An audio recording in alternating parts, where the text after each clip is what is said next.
Hello and welcome back to Casual Chef's Kitchen on this Monday. As you can see, I got sheared. Rogelio did a fantastic job over in Marysville at Uppercut. Yes, all right, I'm doing something new. I'm actually kind of covered in cat hair. I'm going to show you prep. Let me show you.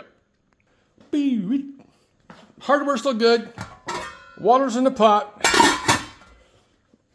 There's the egg noodles, the chopped up, sliced up chicken thighs, red peppers sliced. I like to cut my vegetables into bite-sized pieces. Onion, butter for both the egg noodles and these wonderful stir frying. The garlic, and I am adding, here's some dried basil, dried celery flake, and red pepper flake. Quick and easy.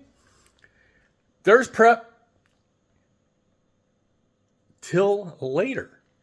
Have a great day, eat great food, and have fun cooking. Phenomena.